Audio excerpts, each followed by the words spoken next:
오늘은 새해 첫 번째 날로 우리 느헤미야 12장 말씀을 통해 기쁨이 임하는 예배, 즐거움을 나누는 교회라는 제목으로 제 말씀을 전하도록 하겠습니다. 실은 1부 때 제가 설교를 한 거를 녹화를 해뒀어요. 목 상태가 너무 좋지 않을 시 이 시간에 1부에 했던 영상을 그대로 이렇게 하기로 했는데 찬양을 하는데 아까 이런 1부 때도 2부 때도 이런 마음을 주셨습니다. 이 몸을 주님 앞에 아낄 때 힘주시네 위로함 주네. 연약한 목이지만 또 1부 때는 1부대로 또 2부 때는 2부대로 우리 성도님들에게 전해야 될 하나님의 말씀이 있기 때문에 설교를 이어갑니다. 2022년을 맞이하면서 실은 제게는 큰 기대 그리고 큰 소망이 있었습니다. 왜냐하면 2022년 하나님께서 제게 주신 말씀이 있기 때문입니다. 말씀이 있으니까 기대와 희망이 생기게 되더라고요. 매년마다 목회를 하면서 올 한 해 동안 돌아봐야 될 말씀 그리고 성경 표를 정하게 되는데 2022년 하나님께서 느헤미야 12장 43절 말씀을 제게 주셨습니다. 우리 성도님들 다시 한번 함께 읽겠습니다. 시작. 이날에 무리가 큰 제사를 드리고 심히 즐거워하였으니 이는 하나님이 크게 즐거워하게 하셨음이라. 부녀와 어린아이도 즐거워하였으므로 예루살렘이 즐거워하는 소리가 멀리 들렸느니라. 아멘. 아멘. 이 말씀을 통해서 표를 정했습니다. 앞에 표 보시죠. 기쁨이 임하는 예배, 즐거움을 나누는 교회라는 표를 정하게 됐습니다. 여러분 마음에 들뜸이 있었습니다. 2022년 하나님께서 우리 샬롬 열린교회 가운데 우리가 예배 드릴 때 기쁨이 임하는 예배가 되게 해주신다라고 말씀해 주셨기 때문입니다. 그 성경 말씀을 보니까 우리만 기뻐하는 예배가 아니라 오늘 성경 본문을 보니까 어린아이와 여인들이 나와요. 그들은 바로 연약한 자들 그리고 소외된 자들입니다. 우리만 즐겁게 예배드리는 것이 아니라 하나님이 찾으시는 사람들과 함께 이 예배 즐거움을 나누는 일들이 2022년에 일어나기를 하나님께서 저에게 꿈꾸게 하셨고 기대하게 하셨기 때문입니다.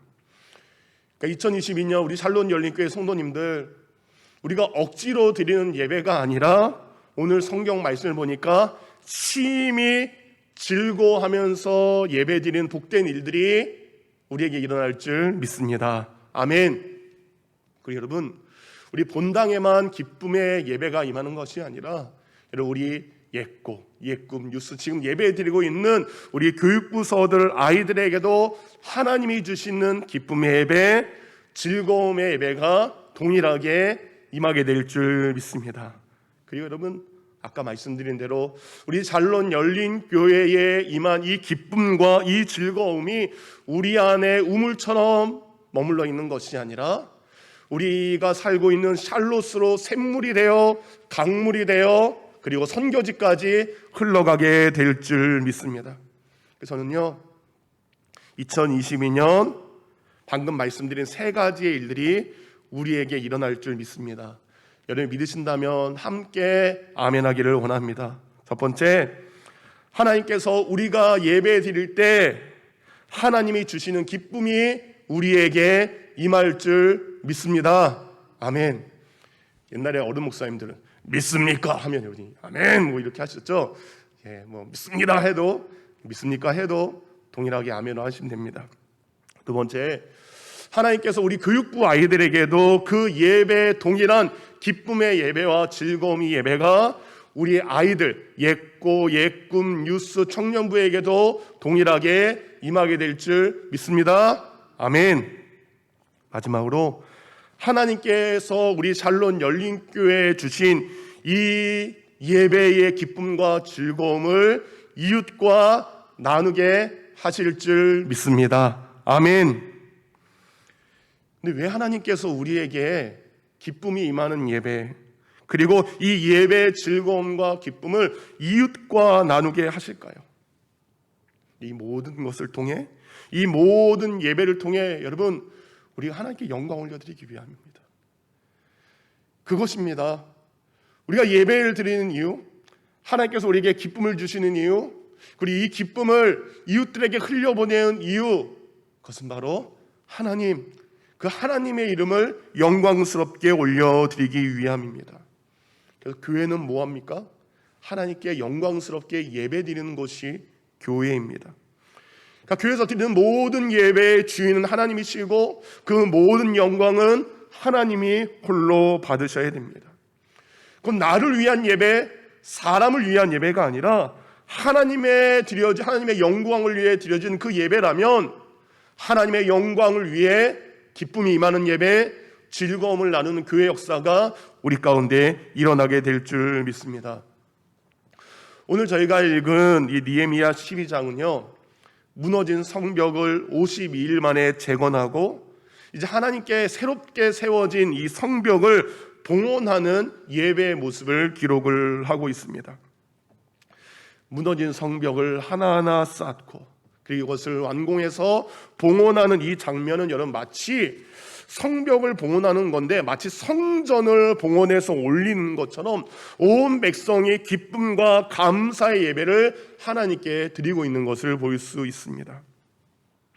우린 지금 이 성벽을 봉헌하는 그 예배 현장에 우리는 없죠. 그렇지만 오늘 성경 속에 나와 있는 여러 가지 성경 구조들을 통해 그때 그곳에서 어떤 일들이 있었는지, 어떤 일이 있었기에 이런 기쁨이 임하는 예배가 그들에게 있었는지 그것을 나누는 시간 되기를 원합니다. 이제 성벽을 봉헌하는 예배를 드려야 돼요. 그들이 가장 먼저 무엇을 했을까요? 예배를 드리기 전에 그들이 가장 먼저 한 것이 무엇인지 오늘 본문 앞에 나와 있는 느헤미야 12장 27절은 이렇게 기록을 하고 있습니다. 읽어주시기 바랍니다. 예루살렘 성벽이 완성되어서 봉헌식을 하게 되었다. 사람들은 곳곳에서 레위 사람을 찾아내어 예루살렘으로 데려왔다. 감사의 찬송을 부르며 심벌주를 치며 검은고와 수금을 타며 즐겁게 봉헌식을 하려는 것이었다.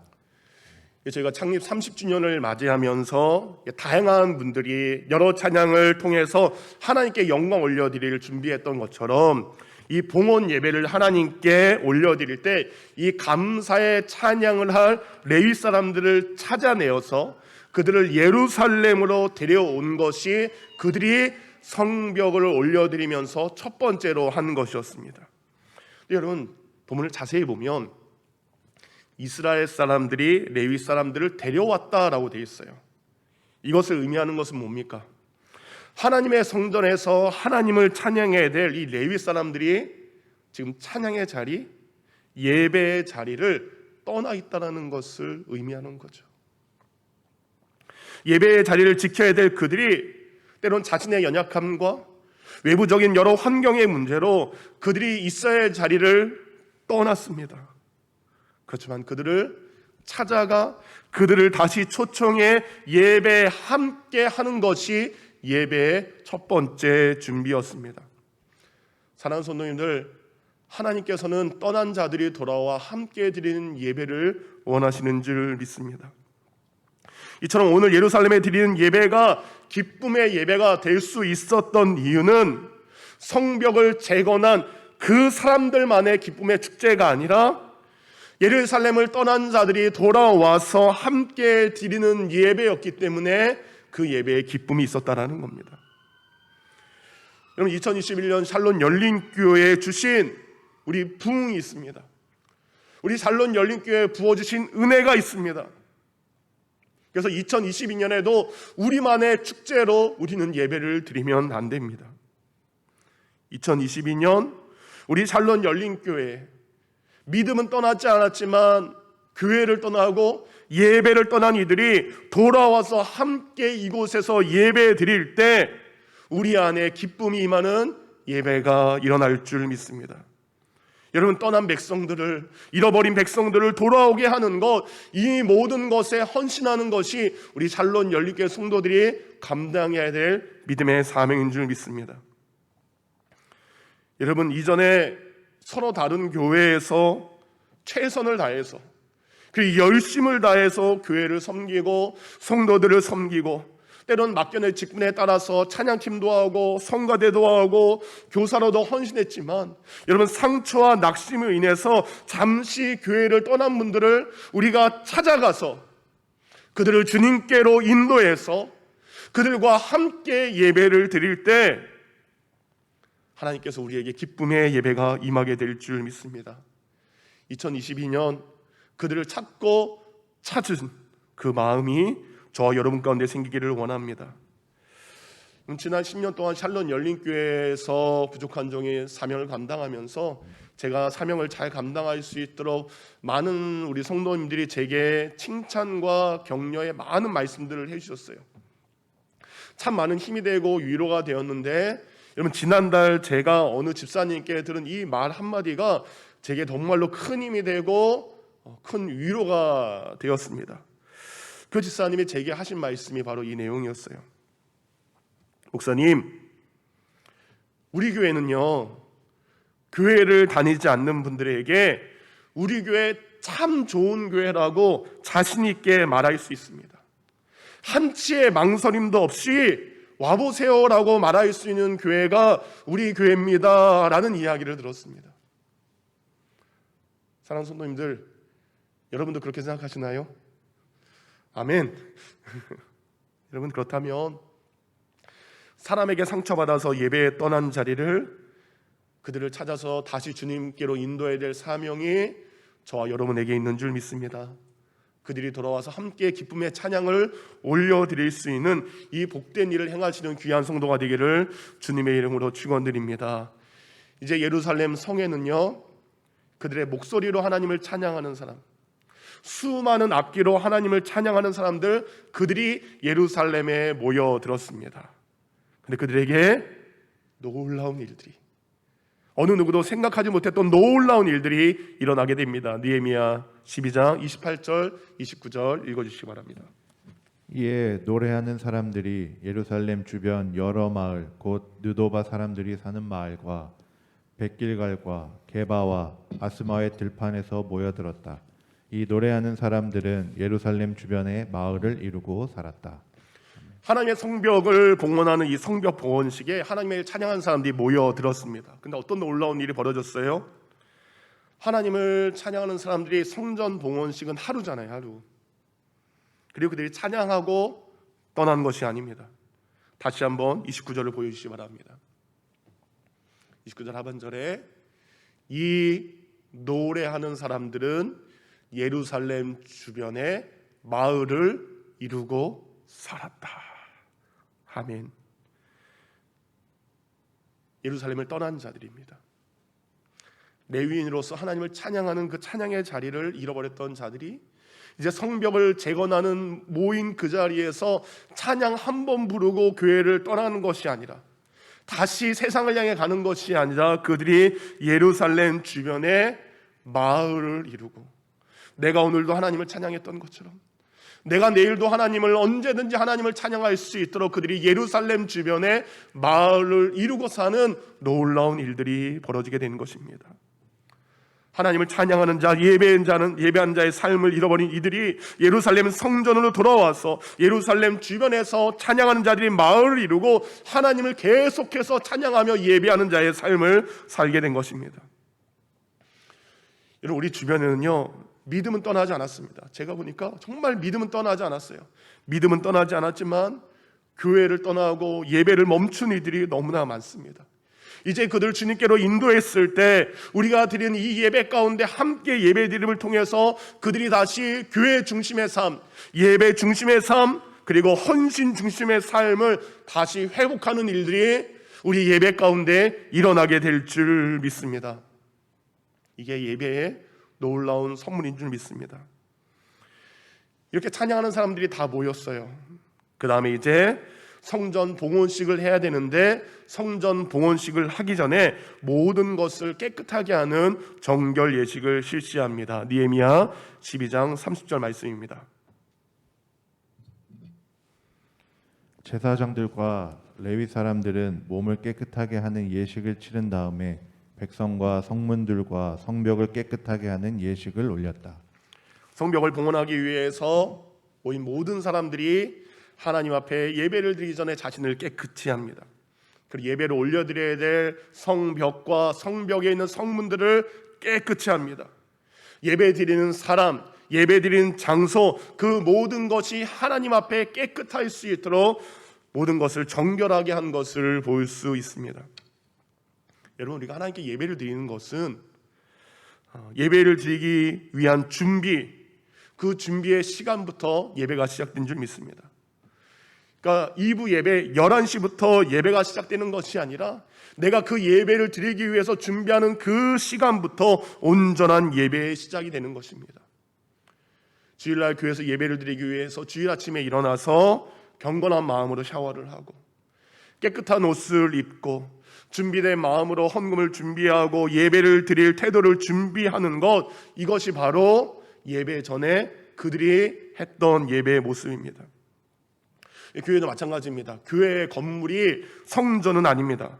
그러나 온 교회 성도들이 예배를 잘 드릴 수 있도록 미리 정리정돈을 하고 깨끗하게 해야 될 필요성이 있다는 겁니다.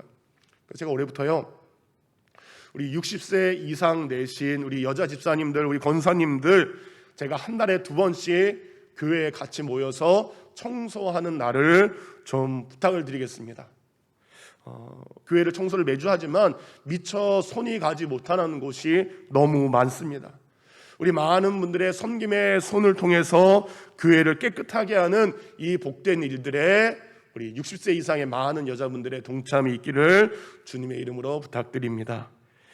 이제 성벽 봉헌식을 위한 모든 예배가 준비되었고 이제 예배가 시작되었습니다. 느헤미야 12장 31절 말씀입니다. 나는 유다 지도자들을 성벽 위로 올라오게 하고 감사의 찬송을 부를 큰 찬양대를 두 편으로 나누어 서게 하였다.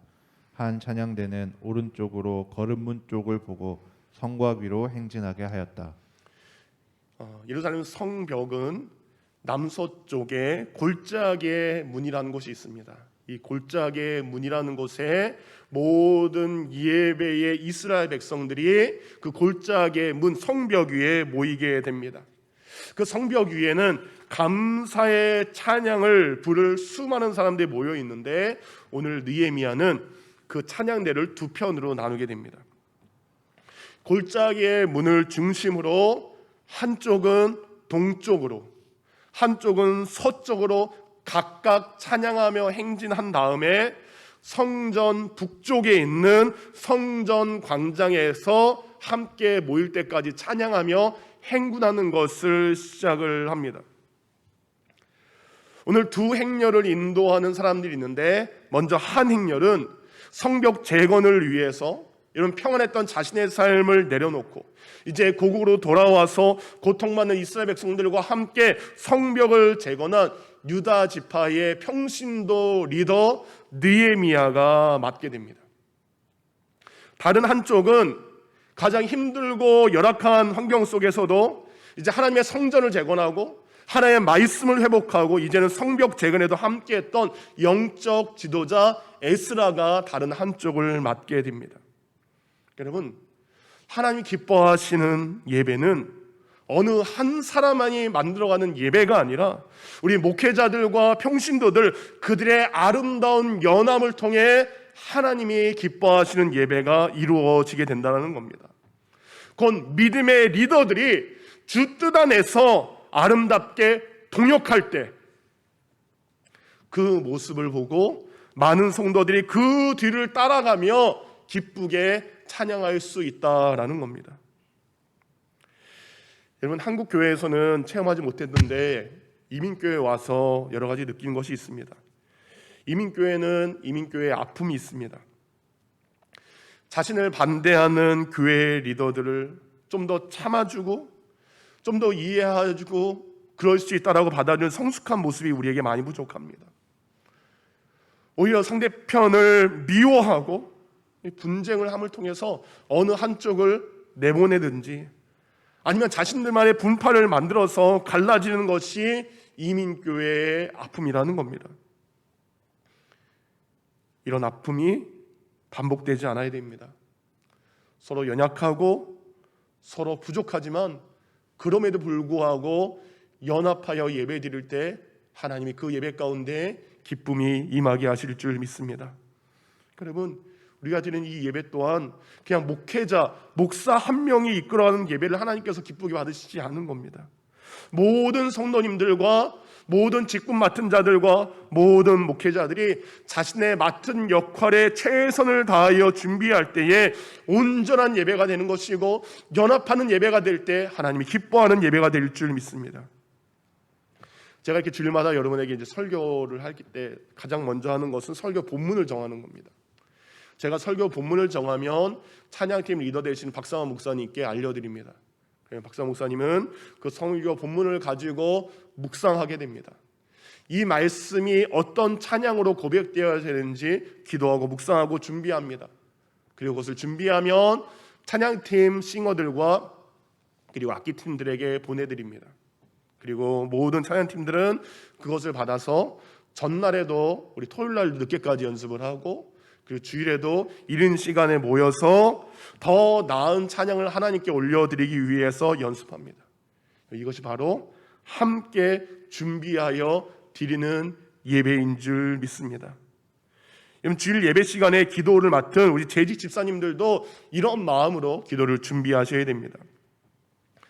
주일 예배 시간에 대표 기도를 한다는 것은 우리 샬롬 열린 교회의 기도 제목과 우리 모든 성도들의 삶을 대표해서 하나님 앞에 아뢰는 시간입니다. 대표 기도하는 시간, 모든 성도들이 눈을 감고 앞에서 대표 기도하는 분의 이야기를 들을 때 앞에서 기도하는 그 기도의 소리에 눈을 감고 있는 성도들의 마음이 전달돼야 됩니다. 하나님 앞에서 기도하는 저 집사님의 기도가 저의 마음을 동일하게 담고 있습니다.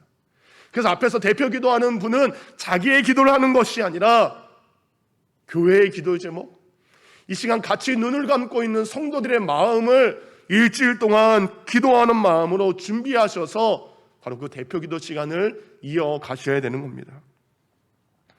설교를 맡은 저 또한 마찬가지입니다. 단순히 30분의 설교의 시간으로 그치는 것이 아니라 예배 드리는 모든 이들에게 이 말씀이 그들의 삶으로 옮겨지도록, 우리 성도들의 삶에 실천되어지도록 최선을 다해서 준비해야 되는 것이 또한 저의 역할이기도 합니다.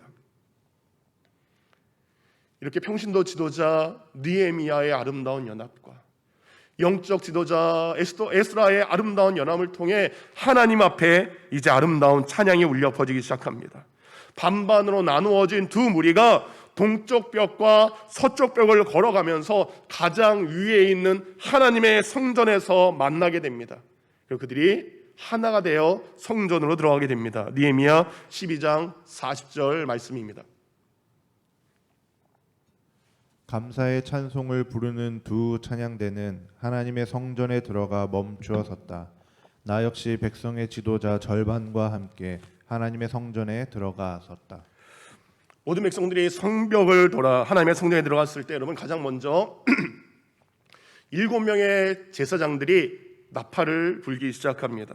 그리고 그 뒤에 레위인 찬양대, 지금으로 말하면 성가대죠. 그 성가대가 앞에 있는 지휘자에 맞춰 아름다운 찬양을 부르기 시작합니다. 느헤미야 12장 41절부터 42절까지의 말씀 읽어주시기 바랍니다. 제사장 엘리야김, 마아세야, 미냐민, 미가야, 엘류에네, 스가랴, 하나냐는 나팔을 잡았으며 또 마아세야, 스마야, 엘르아살, 우시, 여호하난, 말기야, 엘람, 에셀도 이들과 합류하였다. 그리고 성가대원들은 에스라히야의 지휘 아래 힘차게 찬송하였다. 이제 하나님의 성전은 어떤 소리입니까? 7명의 제사장이 하나님 앞에 울려드리는 나팔 소리가 울려 퍼지기 시작합니다. 그 나팔 소리에 맞춰 성가대 레위 사람들의 아름다운 찬양이 울려 퍼지기 시작합니다. 그런데 이 악기와 찬양의 소리에 이스라엘 백성들이 가만히 있는 것이 아니라 그들의 목소리를 통해 온 백성이 한 목소리로 한 마음으로 믿음의 고백을 담아 하나님을 찬양하기 시작합니다. 근데 그 하나님의 찬양하는 찬양의 소리가 어떻게 돼요?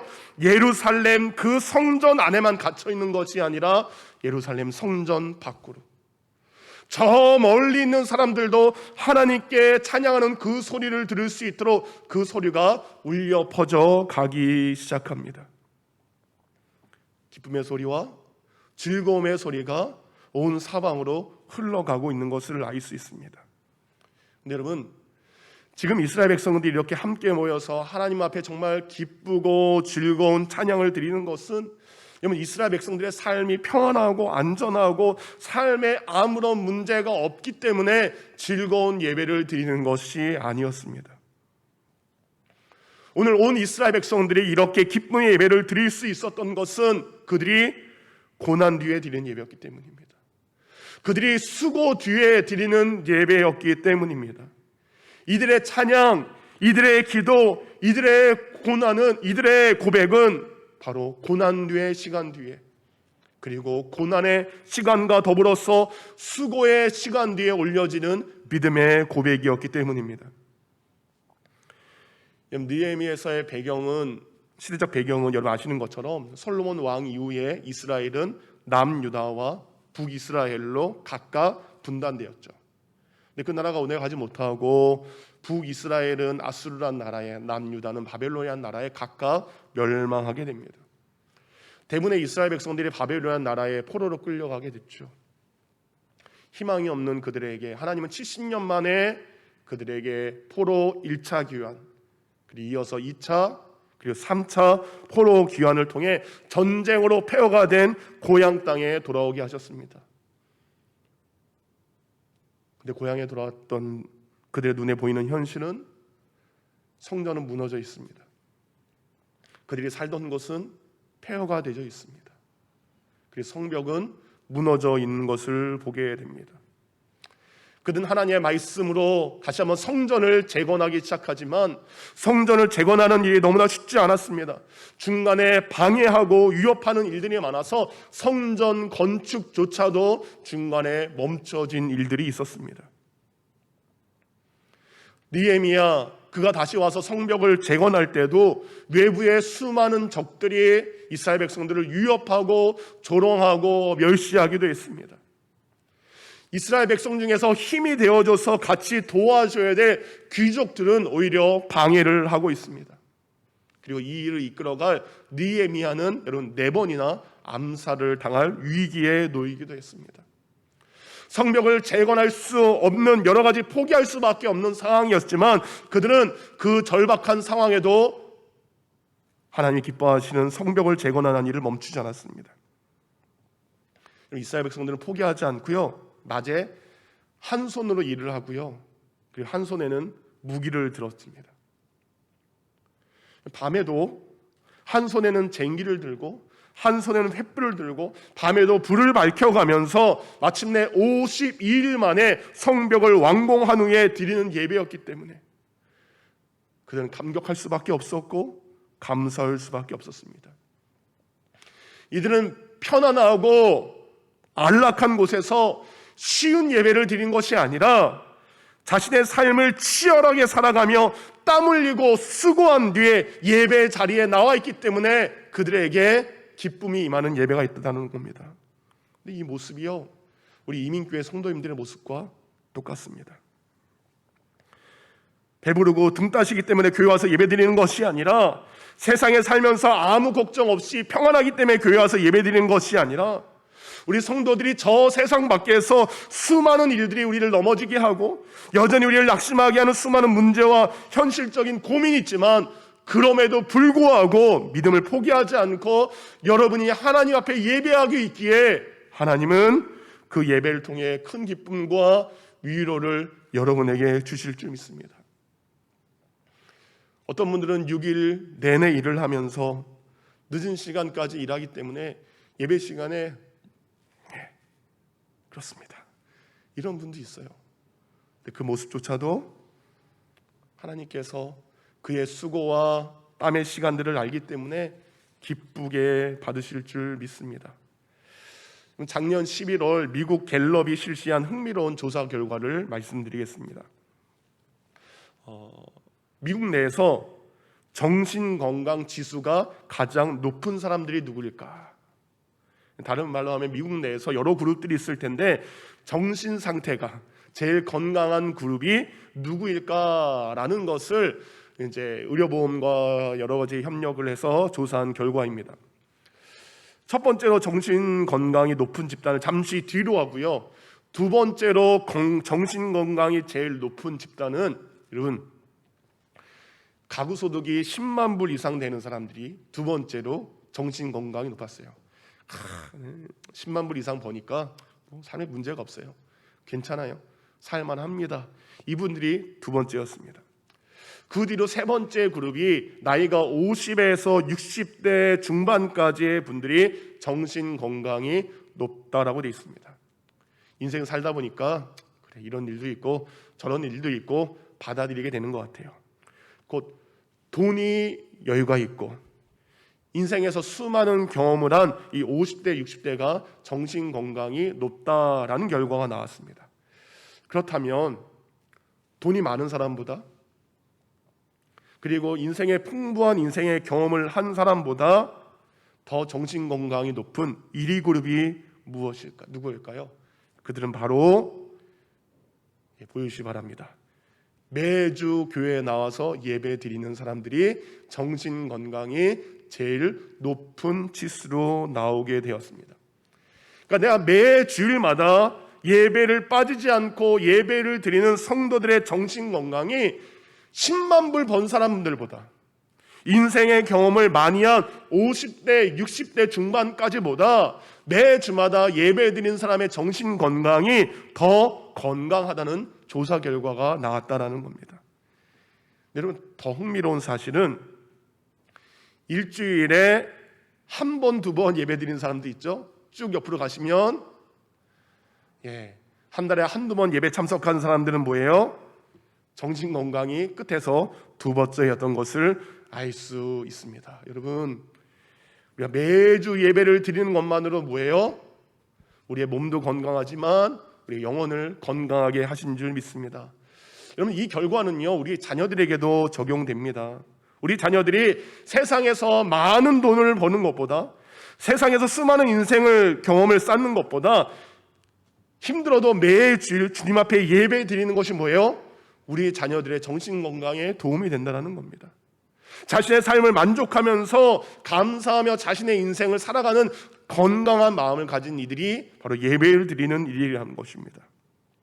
여러분, 여러분의 자녀들이 매주일 교회에서 예배 드릴 수 있도록 예배하는 예배자가 될 수 있도록 여러분께서 도와주셔야 될 줄 믿습니다. 그러면 느헤미야 3장 5절을 보니까요 오히려 돈 있고 능력 있는 귀족들은요 하나님이 원하시는 이 성벽 재건에 동참하지 않고요 방해하는 모습을 기록하고 있습니다. 우리말 성경 느헤미야 3장 5절입니다. 그 다음 구획은 드고아 사람들이 복구했는데 그 귀족들은 여호와의 일에 협조하지 않았습니다. 느헤미야 5장 7절 말씀.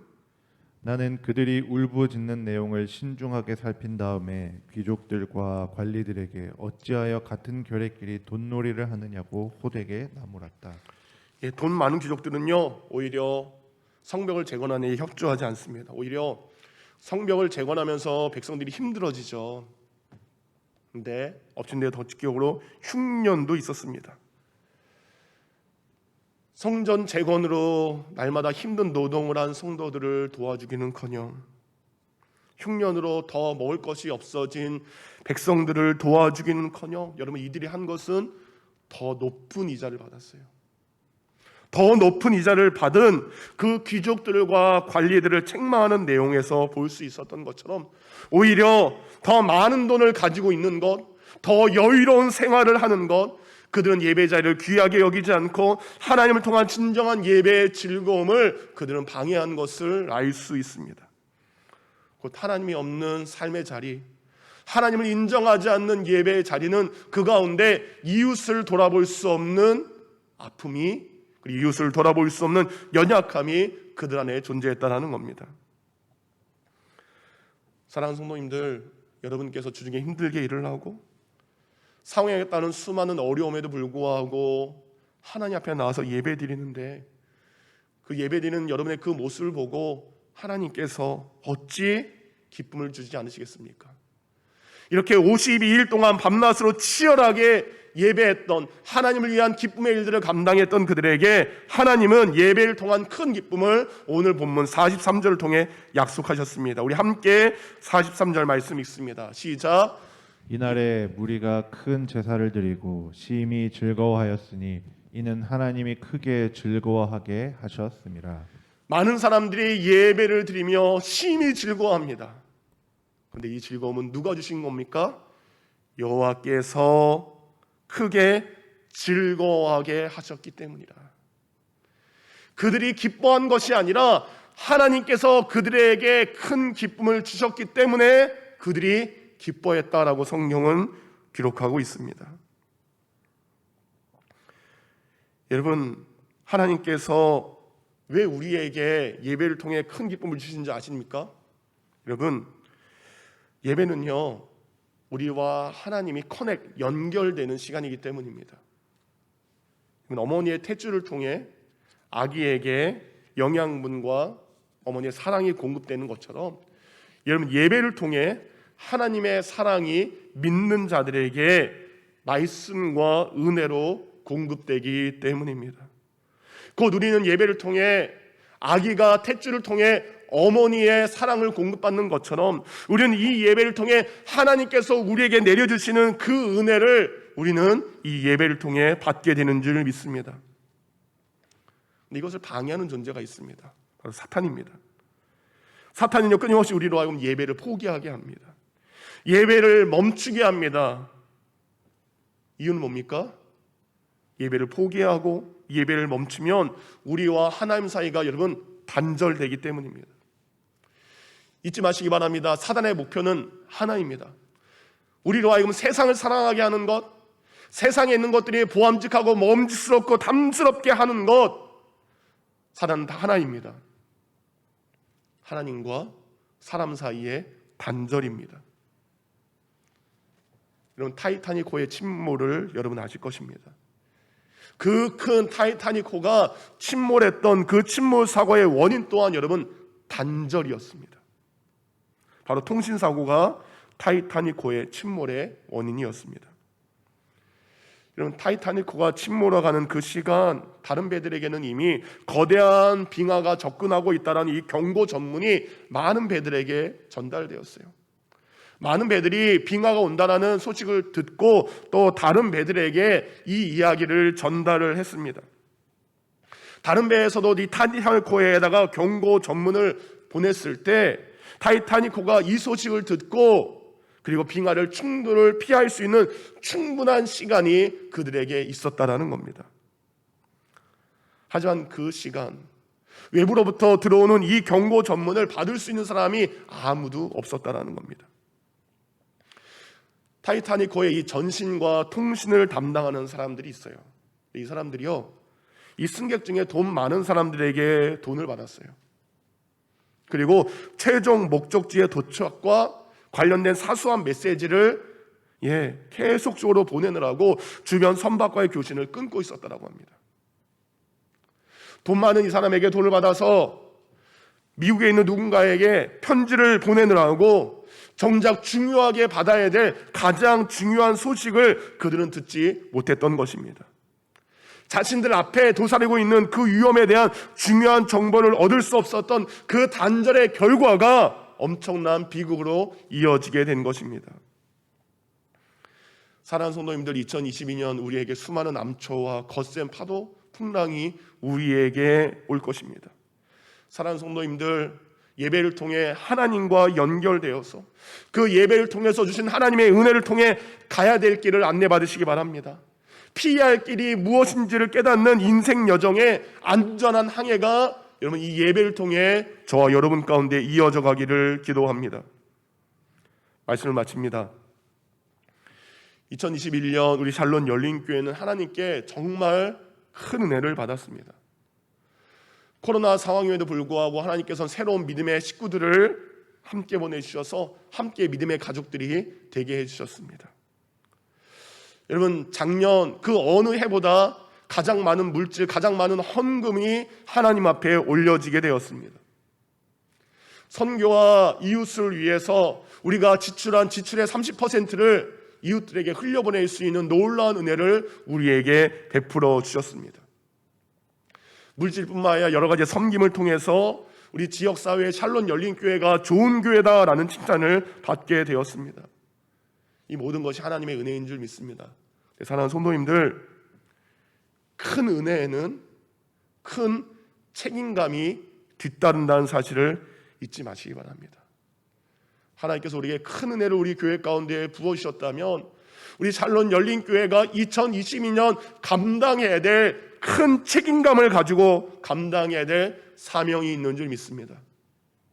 그 첫 번째 사명, 아까 말씀드린 대로 예배하는 자리, 찬양하는 자리, 기도하는 자리를 떠난 자들, 그들을 찾아 주님께로 인도하여 함께 예배할 수 있도록 예수 그리스도의 잃어버린 한 양을 찾았던 그 마음으로 여러분이 찾는 자들이 되기를 원합니다. 그리고 우리 샬롯 열린교회가 작년에도 많은 사랑을 이웃들에게 흘려보냈지만 우리가 이 예배를 통해 받은 놀라운 기쁨과 은혜의 즐거움을 샬롯과 선교지에 더 많이 흘려보낼 수 있는 귀한 믿음의 좋은 일들이 있기를 주님의 이름으로 축원드립니다. 2022년 하나님이 주시는 기쁨이 우리 예배 가운데 임하게 될 줄 믿습니다. 본당뿐만 아니라 우리 교육부서 아이들에게도 동일한 예배가 임하게 될 줄 믿습니다. 그 놀라운 기쁨을 세상과 나누는 귀한 성도와 교회가 되기를 주님의 이름으로 축원드립니다.